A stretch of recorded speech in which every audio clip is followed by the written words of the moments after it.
India TV YouTube channel को subscribe करें और बेल आइकन दबाएं। असम के अंदर एक रिएक्शन हम विजय लक्ष्मी आपसे लेना चाहते हैं। असम के ये रुझान आपके असेसमेंट से मेल खाते हैं? बिल्कुल सौरभ, अभी तक तो ये हालांकि शुरुआती रुझान है, 1 घंटा हो गया है, लेकिन फिर भी पर ये ज़रूर एक्सपेक्टेड लाइंस पर है। जिस तरह से मैं बोल रही थी कि काफ़ी सारी चीज़ें थी ग्राउंड पर, डेवलपमेंट की बात ज़रूर लोग कर रहे थे, एंटी सीए जो सेंटिमेंट ज़रूर था, लेकिन उसका उतना नुकसान बीजेपी को होता हुआ नहीं दिख रहा है, क्योंकि कोविड काल में काफ़ी वो सेंटिमेंट डाइल्यूट हुआ। इसके अलावा रायजोर और जो नई पार्टीज आई जो एंटी सीए सेंटिमेंट, उन्होंने जो एंटी सीए सेंटिमेंट का वोट था उसको पूरी तरह से बांट दिया। इसके अलावा जो कांग्रेस पार्टी को फायदा हो सकता था एंटी सीए सेंटिमेंट का, वो नहीं हुआ, क्योंकि वो एआईयूडीएफ के साथ मिलकर के चुनाव लड़ रहे थे। तो ये तमाम चीजें थी। इसके अलावा तरुण गोगोई जैसा बड़ा चेहरा जो कांग्रेस पार्टी की पहचान था आसाम में, वो इस बार नहीं था, और उनके अलावा कोई और भी बड़ा चेहरा आसाम में कांग्रेस पार्टी के पास नहीं था। तो ये तमाम चीजें हैं, लेकिन फिर भी अभी देखते हैं आगे ये कितने इसमें से ट्रेंड्स जो है वो रिजल्ट्स में तब्दील होंगे, लेकिन अभी तक एक्सपेक्टेड लाइंस में लग रहे हैं। तमिलनाडु में आप देखिए 22 ट्रेंड्स हैं हमारे पास, बड़ा राज्य है, 234 सीटें हैं, डीएमके 13 पर आगे है, एआईएडीएमके अब 14 पर हो गया डीएमके, और एआईएडीएमके 7 पर। आमतौर पर यहां पर जो पार्टी हारती है वो लगभग साफ हो जाती है चुनाव में, लेकिन अभी तक तो ऐसा नहीं दिख रहा है। हाँ, इस बार खासकर जो भी कयास लगाए जा रहे थे एआईएडीएमके, आप देखें तो मतलब शुरू में पोस्टल बैलेट में ठीक लग रही थी, लेकिन जो ट्रेंड रहा है उस हिसाब से लगभग इसमें एक यूनैनिमिटी है तमिलनाडु को लेके कि इस बार डीएमके आराम से वहां पे सरकार बना लेगी, उसको लेके कोई ज्यादा ये नहीं है। केरल में देखिए 116 ट्रेंड्स हैं, बीजेपी पिछली बार भी एक ही सीट यहां से निकाल पाई थी, इस बार भी ट्रेंड्स में भी एक ही पर दिखाई दे रही है, हालांकि मेहनत बहुत की होगी। इसमें कोई शक नहीं कि भारतीय जनता पार्टी ने अपना पूरा दम लगाया, खास करके जो दक्षिणी केरल का हिस्सा है जहां पर हिंदू बहुल क्षेत्र है, वहां पर सबरीमला से लेकर तमाम मुद्दों पर भारतीय जनता पार्टी बहुत आगे रही है। लव जिहाद को लेकर योगी आदित्यनाथ ने वहां कई रैलियां भी की थी, लेकिन उसका प्रभाव बहुत बड़े पैमाने पर दिखाई दे, इसकी उम्मीद तो शायद भारतीय जनता पार्टी को भी नहीं थी। अगर एक सीट भी भारतीय जनता पार्टी को आती है तो अपने आप में महत्वपूर्ण होगा। हालांकि मेट्रोमैन श्रीधरन केरला से ही इस बार चुनाव लड़ रहे हैं, बहुत ज्यादा उम्र के हैं, इसके बावजूद भारतीय जनता पार्टी ने उन्हें टिकट दिया। अब उनका क्या होता है ये तो खैर वक्त ही बताएगा। लेकिन जैसा कि अभी हम तमिलनाडु की बात कर रहे थे, तमिलनाडु में कमल हसन की पार्टी इस बार मैदान में है, और उनके 3 प्रमुख उम्मीदवार हैं जिनके लिए माना जा रहा है कि शायद वो अपनी सीटें निकाल सकते हैं, खुद कमल हसन भी निकाल सकते हैं। लेकिन अगर कमल हसन की पार्टी इस बार बहुत अच्छा परफॉर्मेंस नहीं दिखा पाती तो स्पष्ट हो जाएगा कि द्रविड़ राजनीति में सिर्फ 2 पार्टियों का दमखम है, एक एडीएमके और दूसरा डीएमके। और जिस तरह से एमके स्टालिन ने बीते 2 सालों में, अगर आप लोकसभा के चुनाव से लेकर अभी तक की स्थिति को देखें, एमके स्टालिन ने डीएमके को जिस तरह से अपने साथ लेकर चलने की कोशिश की है, तमाम पारिवारिक विवाद को अलग कर दिया है, और उसके साथ साथ वहां की राजनीति में अपने आप को एक बहुत बड़े नेता के तौर पर स्थापित किया है। यह स्थापित करता है कि डीएमके इस बार बहुत अच्छे मार्जिन से यहां पर जीतेगा। अब यहां पर सबसे बड़ा सवाल यह उठेगा कि भारतीय जनता पार्टी जिसने एडीएमके के साथ अपने आप को मिलाया जी, और दोनों में बड़ा विरोधाभास भी दिखा, सौरभ, क्या भारतीय जनता पार्टी यहां कोई कमाल कर पाती है? बहरहाल लेकिन कमाल की उम्मीद बीजेपी को कम से कम बंगाल में जरूर है। 145 ट्रेंड्स हैं, 73-71 अभी भी देखिए बिल्कुल बराबरी की बात बनी हुई है। तो मैं दोनों पार्टियों के आज नेता हमारे पास अभी फिलहाल नहीं है, लेकिन आपको याद करना होगा कि दोनों का दावा 2/3 बहुमत से जीतने का है, तो उसके तो आसार अभी तक कहीं दूर दूर तक दिखाई नहीं दे रहे। अमित, बिल्कुल, क्योंकि वहां पर इसलिए नहीं है क्योंकि जो हमने बताया कि बीजेपी ने 2019 का जो अपना ट्रेंड है उसको मैदान में रिटेन किया है, और दूसरी बात यह कि बीजेपी ने साथ ही साथ अपने आप को और भी ज्यादा कंसोलिडेट किया है। इस वक्त जो बोनगा उत्तर की हम देख रहे हैं, वहां पर मथुरा बहुल इलाके में हम आ गए हैं। बोनगा उत्तर जो हमें ट्रेंड वहां पर लोगों को ग्राउंड रिपोर्ट में मिला था कि वो टीएमसी के तरफ जा रहे हैं, तो वो यहां नजर आ रहा है। लेकिन जो बोनगा दक्षिण होगा वहां पर बीजेपी स्ट्रांग होगी। अगर जैसे रिजल्ट आएंगे तो रुझान में वो आपको आगे नजर आएंगे। लेकिन नंदीग्राम से ममता बनर्जी अब काफी देर से पीछे चल रही है, आपको बता दें। पहले राउंड की गिनती अभी चल रही है वहां पर, और तो हो सकता है बनर्जी ट्रेल कर रही है नंदीग्राम। सौरभ, हो सकता है कि इस वक्त जो नंदीग्राम 2 है वहां के जो रुझान है वो पहले आ रहे हो, या वहां के जो बैलेट्स हैं वो पढ़े जा रहे हो, या फिर जो वोटिंग मशीन में जो गए हो। क्योंकि जो नंदीग्राम 1 और 2 को समझना पड़ेगा। नंदीग्राम 1 वो इलाका है, उस ब्लॉक में ज्यादातर मुस्लिम वोटर्स हैं, और वो बहुत ही स्ट्रांगली इसके साथ है, टीएमसी के साथ है। लेकिन उसी तरह से जो नंदीग्राम ब्लॉक 2 पड़ता है, वहां पर हर एक बूथ में 1200-800 से ज्यादा हिंदू वोटर्स हैं, और करीब 100 के करीब वहां पर मुस्लिम वोटर्स आते हैं, कुछ जगह पे तो है ही नहीं वो, लेकिन पूरी तरह से पोलराइज होके बीजेपी की तरफ नजर आए थे। और हो सकता है यही वजह कि इस वक्त उसी इलाके से सारे निकल के आ रहे होंगे रुझान, इसी वजह से अभी तक आप देख रहे हैं कि शुभेंदु अधिकारी आगे जा रहे हैं। लेकिन जैसे ही नंबर 1 खुलेगा यानी कि नंदीग्राम 1 का, तो आप देखेंगे फिर से कांटे की टक्कर होने लगेगी। ठीक है पवन, नंदीग्राम में ममता बनर्जी का पीछे चलना आपको लगता है कि ये बरकरार रह सकता है? आपको लगता है कि नंदीग्राम में आखिरी राउंड तक शायद बात जा सकती है? सौरव जी, बंगाली में एक टर्म है हड्डा हड्डी। शुरुआत में हमें समझ नहीं आया था, बाद में पता चला कि कांटे की टक्कर को हड्डा हड्डी कहते हैं। तो नंदीग्राम बेशक बिना किसी शक के हड्डा हड्डी होगा। और दूसरी बात, पश्चिम बंगाल का चुनाव जो आप बार बार कह रहे हो कि T20, ये T20 का वो सुपर ओवर है जो 8 घंटे चलेगा शाम 5 बजे तक। तो आज ये ऊपर नीचे वाला स्कोर ज्यादा लंबा चलने वाला है, सिर्फ इसलिए कि क्योंकि मुकाबला सीधे बीजेपी और टीएमसी के बीच है। जो अदर फैक्टर्स थे, लेफ्ट, कांग्रेस या फिर फुरफुरा शरीफ, वो नेग्लिजिबल ग्राउंड पर दिखाई दिए हैं। और इन सब से परे इस पूरे पश्चिम बंगाल की काउंटिंग में अगर आप देखेंगे तो बीजेपी अपने आप में अभी विनर ये है कि मुकाबला बीजेपी और टीएमसी के बीच में है। ये वही बीजेपी है जो 2016 में सिर्फ 3 सीट जीतने में कामयाब रही थी। बिल्कुल। और अब अगर आंकड़े ऐसे दिखाई दे रहे हैं तो आप समझ सकते हैं दिलो दिमाग पर किस तरह से छाप छोड़ी। नहीं, बीजेपी इनफैक्ट आगे चल रही है। 79 पर बीजेपी आगे है, 72 पर टीएमसी आगे चल रही है। चकदाहा से खबर है बीजेपी के आगे चलने की, कैरिंग पश्चिम से टीएमसी आगे चल रही है।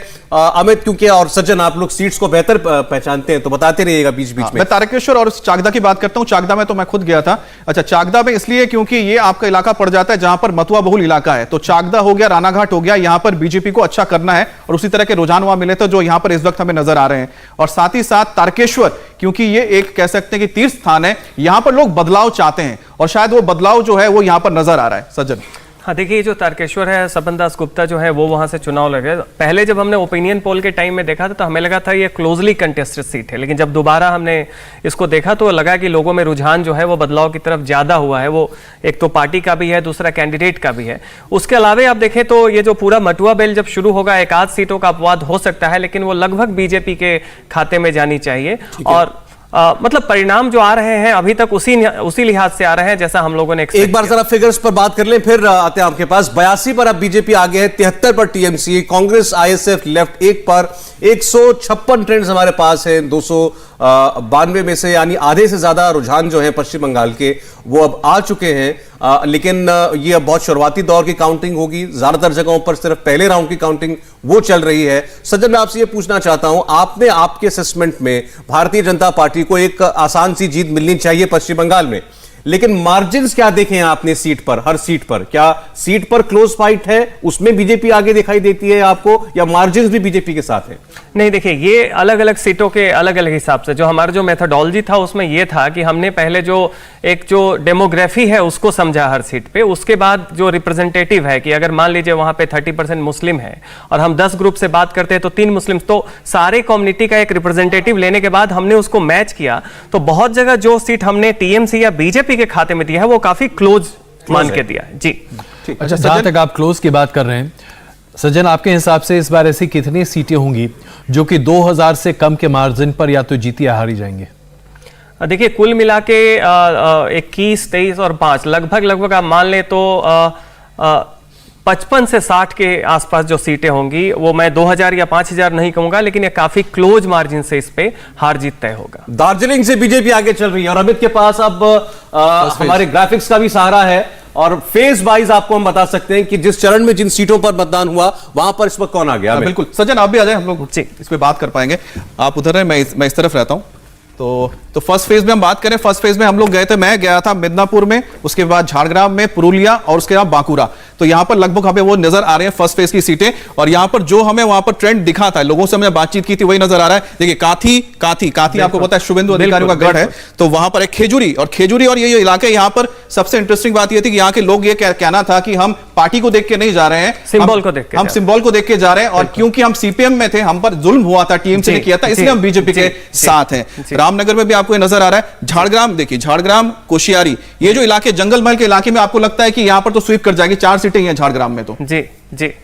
और नया ग्राम यहां पर टीम से ईगरा आपको बता दें, ईगरा एक इलाका है जहां पर दोनों आईपीएस ऑफिसर्स ही मैदान में है। भारती घोष तो भारती घोष और खड़गपुर का अभी तक नहीं आया, लेकिन खड़गपुर में एक इंटरेस्टिंग सीट होने जा रहा है। इसके अलावा एरा बंधवान जो ये पड़ता है, इस सीट है, ये बांकुरा में पड़ता है। यहां मैं गया था, यहां पर लोगों ने कहा था कि पानी की में बहुत दिक्कत है। पुरुलिया में भी लोगों ने कहा था पानी की बहुत दिक्कत है, और शायद यही वजह कि वहां पर वो बदलना चाहते हैं बलरामपुर, रघुनाथपुर और इसके बाद सालतोरा। लेकिन आपको क्यों लगता है कि सालतोरा में ऐसा क्यों हो रहा है? ये हमें भी ठीक से समझ में नहीं आया, क्योंकि वो अचानक से आप एक वेव देख रहे थे बीजेपी का। सालतोरा में आते ही जब आपने लोगों से बात किया तो लोगों में एक संदेह था कि नहीं, ये सीट शायद टीएमसी निकाल ले। एक कारण जो लोगों ने बताया कि शायद वहां पे बीजेपी का कोई एक इनिशिएटिव जो सेंटिमेंट है वो ट्रांसलेट नहीं हो पाया।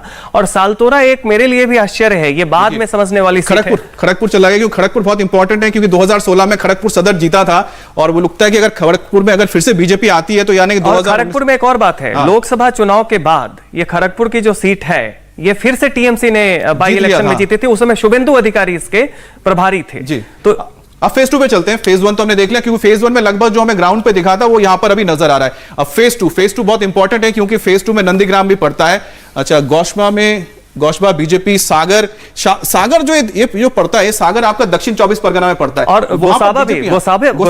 ये यहां पर क्या ट्रेंड लग रहा है? देखिए, यहाँ पे एक और भी कारण है कि यहाँ पे जो पौंड्र खत्री दलित हैं, हिंदू का मतलब यहाँ पे सबसे ज्यादा जो है वो दलित तबके का है। तो जो हम लोग बात कर रहे हैं कि भाई बीजेपी के पक्ष में एक पूरा हिंदू लामबंद है, लेकिन उसमें सबसे पहला जो शुरुआत है वो आप देखेंगे कि निचले तबकों से ज्यादा हो रहा है। और ये जो आप लोग बहुत डिटेल एनालिसिस कर रहे हैं, मैं ओवरऑल टैली की बात करूंगा तो 91 और 77 ये गैप जो है, 14 सीटों का गैप इस वक्त बना हुआ है। बीजेपी ने बढ़त बना रखी है पश्चिम बंगाल में, टीएमसी 77 पर आगे चल रही है। जी अमित। हाँ, देख खड़गपुर सदर का हम जिक्र कर रहे थे अभी, देख खड़गपुर सदर में बीजेपी अगर यहां पर जा रही है तो इसका मतलब साफ है कि जो आपका पूरा का पूरा मेदिनीपुर इलाका है स्वीप होने जा रहा है, क्योंकि अगर ये सब इलाकों में अगर बीजेपी जा रही है तो बिल्कुल। और खड़गपुर के बारे में लोग थोड़ा संदेह भी जता रहे थे, क्योंकि वहां पे कुछ आपसी मतभेद भी था, लोग भी नाराज थे। रेलवे के तरफ से डिसीजन था कि कुछ झोपड़ी को और झुग्गियों को उजाड़ा जा रहा था, तो लोग मान रहे थे यहाँ दिक्कत हो सकती है। हल्दिया क्योंकि यहाँ पर सीपीएम की जो थी वो स्विच होके बीजेपी में आई थी, और वहां पर लोगों का कहना था हो सकता है कि उनको ना मिले, तो सीपीएम की जो सीट थी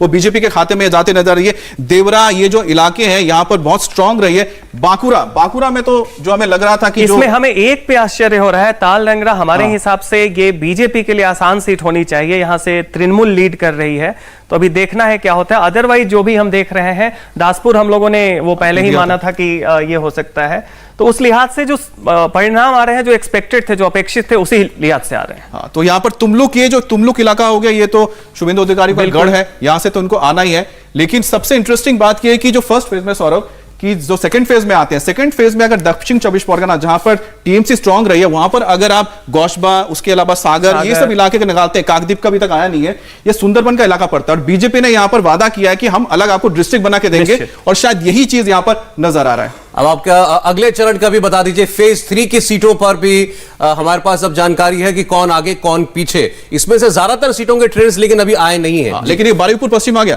क्योंकि बारुईपुर में एक आश्चर्य है, क्योंकि यहाँ पे हम टीएमसी एक्सपेक्ट कर रहे थे, लेकिन बाद में माहौल बदला।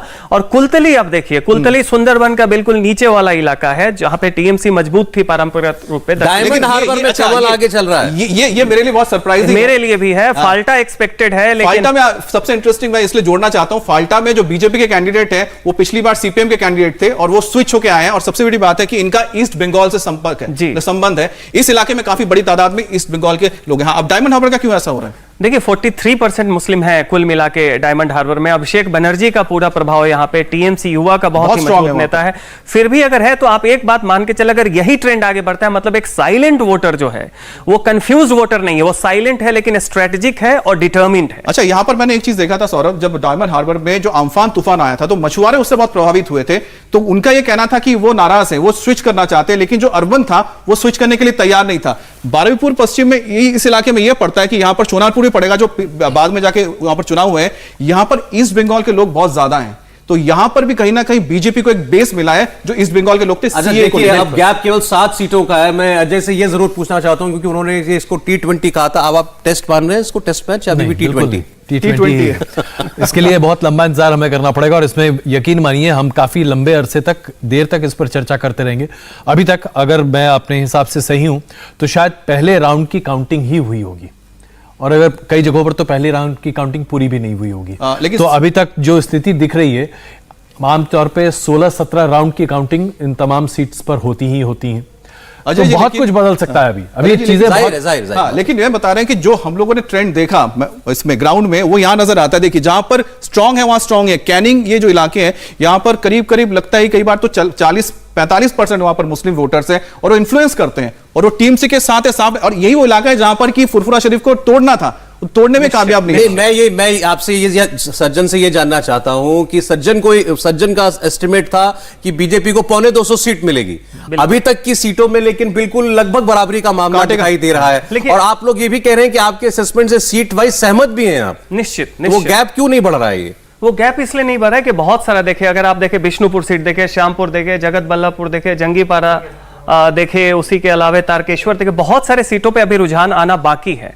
ठीक है, इसमें एक ये भी है कि आप देखें मुर्शिदाबाद की सारी सीटें आ चुकी हैं, उसके कारण टीएमसी को एक डिसाइसिव, अभी पूरा का पूरा जो दार्जिलिंग, जलपाईगुड़ी, कूच बिहार, अलीपुरद्वार, ये सब एरिया हो गए, नदिया डिस्ट्रिक्ट का हो गया। आप कह रहे हैं कि जहां पर बीजेपी को बेहतर करने की उम्मीद है आपके हिसाब से, वो ट्रेंड्स आना बाकी अभी आना बाकी है। अच्छा, देखिए, कोई शक नहीं है कि जो उत्तर बंगाल के लोग हैं वो आपके एनालिसिस और आपके ट्रेंड से बहुत इत्तेफाक रखते हैं, और वहां पे कई लोगों ने मुझे ट्वीट करके या उसके बाद अन्य तरीकों से भी जानकारी दी कि भाई आप लोग का असेसमेंट बड़ा सही है। लेकिन जैसे ही आप उत्तर बंगाल से नीचे आना शुरू होते हैं, उसके बाद एक अलग सुर है। आपने जिक्र किया था अभी उत्तर बंगाल का, तो देखिए 4th फेज में उत्तर बंगाल का आ गया है। कूच बिहार में तो बीजेपी स्ट्रांग है, ये साफ नजर आ रही है। शीतलकुची तो सबको याद होगा कि क्या हुआ था वहां पर, वो चीज नजर आ रही है। दिनहाटा, इसके अलावा अलीपुरद्वार, मदारी हाट है, फनगंज, कौशबाट, अच्छा टालीगंज में, ये सबसे, कौशबा में तो ठीक है, समझ में आ रहा है। जादवपुर यहाँ कांग्रेस जा रही। देखिए ये इंटरेस्टिंग है, ये गढ़ होता है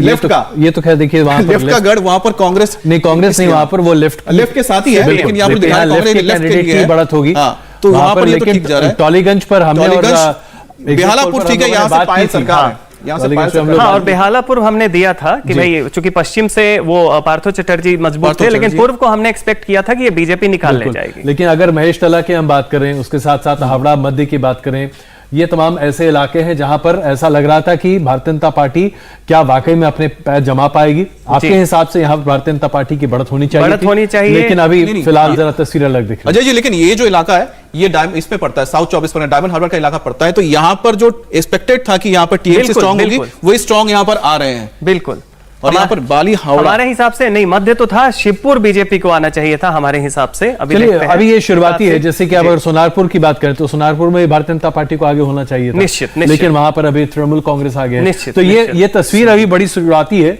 और जाहिर सी बात इसमें बहुत कुछ। तो फिर अजय जी, आप ये बताइए, हम सब में सबसे ज्यादा चुनाव आपने देखे हैं, कितने बजे तक ये शुरुआती होंगे? 9:15 बज रहा है। अगर जिस तरह से कोविड प्रोटोकॉल के तौर पर चीजें देख रहे हैं, मेरे हिसाब से अभी तक तो पहले राउंड की काउंटिंग सारी सीटों पर हुई ही नहीं है। ठीक है, तो इसको शुरुआती ही कह सकते हैं, इसके अलावा और कुछ कह ही नहीं सकते। तो अभी 1-1.5 घंटा और कम से कम आप 11-12 बजे से पहले कोई सॉलिड ट्रेंड की बात नहीं कर सकते। ठीक है, सॉलिड ट्रेंड नहीं हो सकता। फिफ्थ फेज पे जाते हैं, लेकिन चाहते थे बताते कि सिंगूर में देखिए बीजेपी यहां पर आगे चल रही है। सिंगूर वो जगह है जहां पर ममता बनर्जी ने नैनो को हटा दिया था।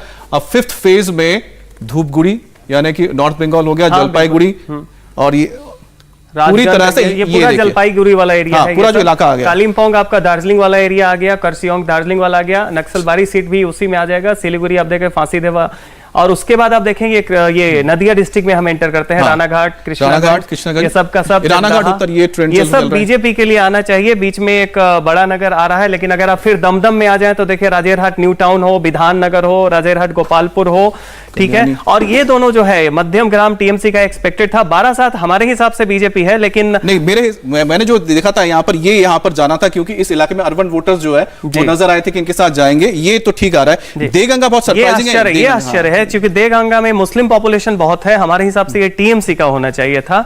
और ये हारोआ भी अभी बीजेपी। आप थोड़ा पीछे जाएं तो एक बार पूरा फ्रेम हम लोग देख के आप बोल सकते हैं। अब बताइए, आप जो बता रहे थे। जी, तो आप देगंगा और हारोआ देखें, ये बदल सकता है 12-7 को, लेकिन मैं व्यक्तिगत तौर पे अभी भी मानता हूं कि बीजेपी निकल जाएगी। मीना खान बिल्कुल एक्सपेक्टेड। संदेश खली हमारे हिसाब से ये जो है बाशीरहाट का सीट है उत्तर 24 परगना का, ये बीजेपी को जाना चाहिए। दक्षिण और उत्तर दोनों मैंने टीएमसी को माना है। हिंगलालगंज जो है एक बीजेपी को आना चाहिए। खंडगोस, बर्धमान उत्तर फिर बर्धमान में आ रहे हैं जो बीजेपी का है। रैना आना चाहिए आपका, जमालपुर, मांटेश्वर एक्सपेक्टेड था और मेमारी भी एक्सपेक्टेड था और कालना जो बीजेपी का है। तो इस तरीके से देखें तो लगभग अगर इसमें कम से लेकिन एक मोटा मोटा इस पे आप मथुआ वोट का जिसका जिक्र करते रहते हैं वो यहां पर आ चुके हैं। रानाघाट से लेके रानाघाट, ये पूरा चाकदा, ये कल्याणी तक यहां पर इन्फ्लुएंस है। हुरिनघाटा में भी बीजेपी काफी स्ट्रांग जाएगी, इसका अभी तक ट्रेंड आया नहीं है तो यहां पर साफ नजर आया। लेकिन सरप्राइजिंग है दमदम, राजारहाट टाउन, विधाननगर, ये जो सारी चीजें हैं यहां पर बीजेपी का स्ट्रांग है। इसका मतलब अर्बन वोटर्स देखिए इससे ज्यादा क्लोज फाइट आप और किसको कहेंगे कि 292 में से 200 ट्रेंड्स हैं और 99 पर बीजेपी और टीएमसी है फिलहाल। और चलिए सेंचुरी पहले लीड्स में टीएमसी की हो गई है। टीएमसी 100 पर आगे चल रही है, 99 पर बीजेपी, 2 पर कांग्रेस और लेफ्ट। अजय जी बिल्कुल, अगर इसे देखें तो अभी सौरभ जो हम चर्चा कर रहे थे कि क्या हम इसे शुरुआती रुझान कह सकते हैं। आप देखें हम अभी बहुत सारी ऐसी सीट्स है जहां पर अभी तो काउंटिंग पूरी तरीके से शुरू भी नहीं हो पाई है और उसके रुझान भी सामने नहीं आ पाए। अब दोनों 100 पर हैं, लेकिन यह बहुत ही जबरदस्त अभी मुकाबला है। इसे आप शुरुआती रुझान मानिए क्योंकि अब से तकरीबन 1 से 1.5 घंटे के बाद ट्रेंड्स वो आने शुरू होंगे जो डिसाइसिव होते दिखाई देंगे। जब तक 4 चरण के काउंटिंग ना हो जाए तब तक आप डिसाइसिव तरीके से किसी भी सीट के बारे में बात नहीं कर सकते। लेकिन अभी जो रुझान सामने आ रहे हैं इसमें दोनों दल, चाहे भारतीय जनता पार्टी की बात करें या तृणमूल कांग्रेस की बात करें, दोनों अपनी बराबर की बढ़त बना रहे हैं, जो कि भारतीय जनता पार्टी के लिए बहुत बड़ी और बहुत अच्छी खबर है। अगर यह ट्रेंड बहाल रहता है तो यह मानना पड़ेगा कि इस बार खेला होवे नहीं है, इस बार परिवर्तन होवे है। चलिए तो ट्रेंड्स में तो दोनों की सेंचुरी हो चुकी है। 203 रुझान हमारे पास हैं। टीएमसी 101 पर आगे है और 100 पर भारतीय जनता पार्टी।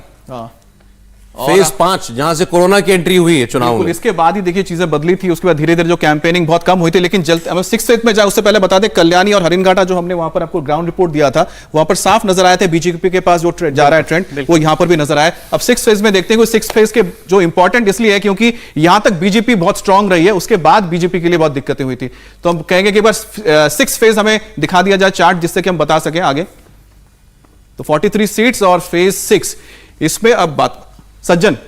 हाँ, ये देखिए आप देखिए ये जो ये पूरा उत्तर नॉर्थ ये जो मुस्लिम बहुल इलाका है, नॉर्थ दिनाजपुर का है। चोपड़ा, इस्लामपुर, गोपालेश्वर, चाकुलिया से बीजेपी निकल रही है। आश्चर्य है चूंकि ये फॉरवर्ड ब्लॉक को जाना चाहिए था। उस विक्टर उसके काफी पॉपुलर सिटिंग एमएलए हैं। करनदीघी, हेमताबाद, करनदीघी शायद बीजेपी को जा सकता है, हेमताबाद एक्सपेक्टेड है। कलियागंज, रायगंज, बीच में देखिए मुस्लिम बहुल इलाका है, बीच में बीजेपी कहीं से एक्सपेक्टेड जो थी निकाल रही है। ईटाहार वगैरह, दक्षिण दिना ईटाहार हो गया, उसका करीमपुर, तेहट्टा, पलाशीपारा, ये सब सीटें जो आप देखेंगे ये बेसिकली वो उत्तर दिनाजपुर और दक्षिण दिनाजपुर की है। उत्तर बिल्कुल ठीक है, बीजेपी को दिखा रहा है स्ट्रांग। उसके बाद आप जैसे ही ये कृष्णानगर में आते हैं जो उसमें जैसे ही भी पड़ता है जहां पर आपका मायापुर है वहां पर लग रहा है ये थोड़ा मुझे आश्चर्य लग रहा है, ये बदलना चाहिए और कृष्णानगर दक्षिण से बीजेपी का आना चाहिए। थोड़ा सा मुझे ये जो 3 सीट है बागदा, बनगांव उत्तर, ये मुझे आश्चर्य हो रहा है कि मुझे लगता है बदलना चाहिए। ये बेसिकली आपका क्योंकि बनगांव दक्षिण जो इलाका पड़ जाता है बिल्कुल ठाकुर नगर के पूरे एरिया में हमने केवल स्वरूप नगर को टीएमसी के हमारे हिसाब से, बाकी सारी सीटें बाद में बीजेपी को जाने की संभावना मेरे हिसाब से है। मैं उत्तर को नहीं करता, लेकिन जो बागदा और आपका एक बनगांव दक्षिण है ये बीजेपी यहाँ स्ट्रांग होना चाहिए। गायघाटा जहां से सुब्रत ठाकुर है, निश्चित शांतनु ठाकुर, क्योंकि मामला बिल्कुल बराबरी पर है 103 पर। तो सज्जन ये बताइए ये फेज 6, 6, 7, 8 इनमें आपके हिसाब से कौन बेहतर कर रहा था? देखिए 7 और 8 में टीएमसी बेहतर कर रही थी, लेकिन फेज 6 तक चाहे कम सीटों से करे या ज्यादा सीटों से करे, हमारे हिसाब से बीजेपी अच्छा करेगी। देखिए गायघाटा मैंने कहा था, गायघाटा में देखिए आगे क्योंकि गायघाटा से सुब्रत ठाकुर उतरे हैं। और दूसरा जो हम बैरकपुर की बात कर रहे थे सौरभ, जब हम बात कर रहे हैं बैरकपुर, देखिए बीजपुर, नोईहाटी, भाटपाड़ा, ये वो इलाके हैं जहां से अर्जुन सिंह आते हैं। वहां पर देखिए कि एक एक करके आपको सारे के सारे वो ट्रेंड नजर आएंगे जो हमें उस दिन नजर आए। देखिए हमारे हिसाब से ये हाबरा, अशोकनगर, ये दोनों सीटें बीजेपी के पास आनी चाहिए, ये टीएमसी के पास रहेगा। अशोकनगर टीएमसी को जाना चाहिए, हावड़ा में आना चाहिए राहुल सिन्हा मैदान। बिल्कुल अशोकनगर से भी हम इसलिए मान रहे हैं क्योंकि बाद में जो हमने देखा एक साइलेंट तरीके से जब लोगों ने बताया तो हमें लगा कि शायद अंत में ऊपर से वो टीएमसी बोल रहे हो। बैरकपुर का ट्रेंड क्या कहेंगे? देखिए बैरकपुर तो अर्जुन सिंह का इलाका है, थोड़ा हिंदी बनाम वहां पे बंगाली भाषी का वो एक फॉल्ट लाइन चल रहा था, लेकिन जिस तरीके से नतीजे आ रहे हैं हमारे हिसाब से ये एक नोआपारा को छोड़ दें अगर आप तो सारी सीटें बीजेपी को जानी चाहिए। अभी नोआपारा भी आगे मुझे लगता है जगत दल से लेके ये सारी चीजें बीजेपी को जाएंगे, जो हमें उस दिन पोलिंग वाले दिन हमें जो नजर आया था वो यहाँ पर साफ नजर आ रहा है। तो कुल मिला के यहाँ पर बीच बीच में ओवरऑल टैली बता दूंगा, आप 106 पर अब बीजेपी आगे है, 105 पर टीएमसी, तो बिल्कुल कोई भी एक दूसरे से एक कदम पीछे नहीं है, बिल्कुल बराबरी पर मामला है। नंदीग्राम से अब पुख्ता खबर आई, 2000 वोट से शुभेंदु अधिकारी लीड कर रहे हैं। नंदीग्राम से ममता बनर्जी 2000 वोटों से पीछे चल रही हैं, इसको ऐसे भी आप पढ़ सकते हैं। और अब चूंकि ये वोटों की गिनती के साथ अब बता रहे हैं, अब आंकड़े आना शुरू हो गए हैं कि 2000 वोट से शुभेंदु अधिकारी नंदीग्राम में ममता बनर्जी पर आगे चल रहे हैं।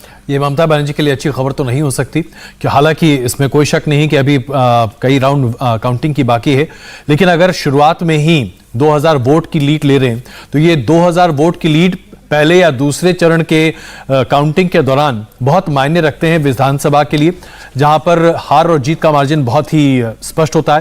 अगर ये ट्रेंड बहाल रहता है तो याद रखिए हम इसके बहुत दूर तक नतीजे देखेंगे। पहले राउंड की काउंटिंग लगभग सब जगह पूरी हो चुकी है, जिसके रुझान हम अभी सामने रख रहे हैं, यानी कि 215 सीटों पर पहले राउंड की काउंटिंग पूरी हो चुकी है।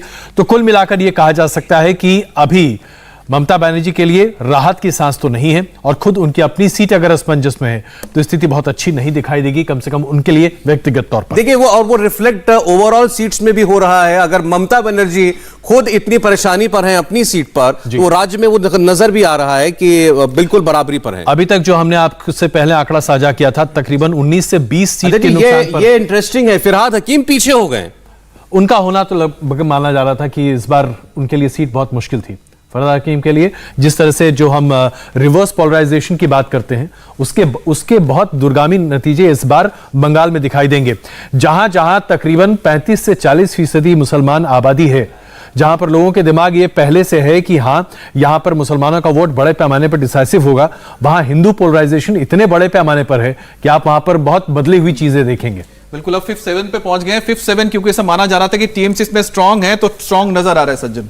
बिल्कुल, आप देखें तो वैसे भी ये मालदा का सीट आप देख ले, बालूरघाट थोड़ा मुझे आश्चर्य है, ये आना चाहिए, लेकिन अब कुमारगंज, तापन एक्सपेक्टेड था। ये सब सीटें जो हैं, हबीबपुर है, ये गजोल है, कुछ चीज़ें बीच बीच में, चांचल मतलब एक्सपेक्टेड है, मालतीपुर है, रतुआ है, फरक्का, शमशेरगंज में तो चुनाव ही नहीं हुआ, सुती, जंगीपुर में तो कम से कम हाँ, अब जैसे ही अब ये मालदा से आप दक्षिण मालदा से आप जंगीपुर और सुती से आप मुर्शिदाबाद में आ गए हैं, और रघुनाथ, ये सब मुर्शिदाबाद की सीटें हैं, लालगोला, ये सब देखिए कांग्रेस का होना चाहिए।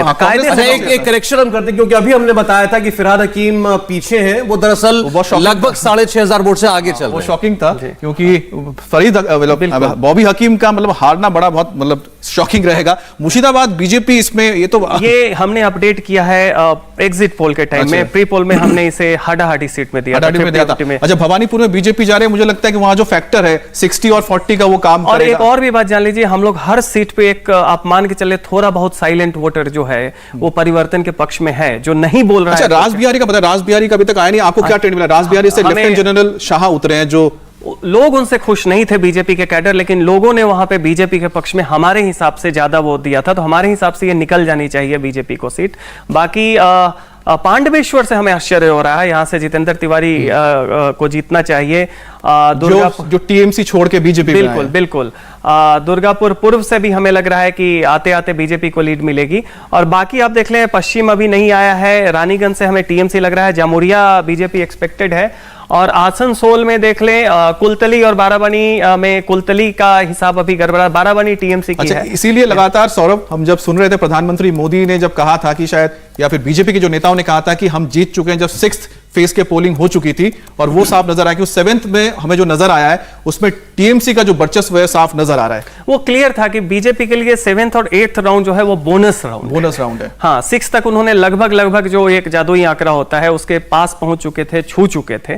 तो आप देखेंगे कि 7th और 8th राउंड जो है वो एक्सपेक्टेड है कि वो टीएमसी उसमें लीड लेगी। डेमोग्राफी काफी फैक्टर है, कोलकाता की सीटें हैं जहां ट्रेडिशनली, कोलकाता में तो बहुत मुश्किल लगता है, कोलकाता में जो 11 की 11 सीटों पे जो जिस तरह का ट्रेंड है, अगर हिंदी भाषी वोट अगर एक मुश्त नहीं गए बीजेपी बीजेपी की ओर तो बहुत मुश्किल है, क्योंकि वहां पर बहुत ज्यादा टूट नजर नहीं आ रही। लेकिन हाँ, उपनगर जरूर है, जैसे कि न्यू टाउन का जो इलाका, दमदम का इलाका दिख रहा है उसमें है। लेकिन मध्यमग्राम और बरासत ने बहुत ज्यादा सरप्राइज नहीं किया, क्योंकि उस इलाके में वो ट्रेंड नजर आया था ग्राउंड में। नमस्ते, मैं हूं मीनाक्षी जोशी। वीडियो और खबरों से अपडेट रहने के लिए India TV YouTube channel subscribe करें, बेल आइकन दबाना ना भूलें। जुड़े रहें इंडिया टीवी के साथ।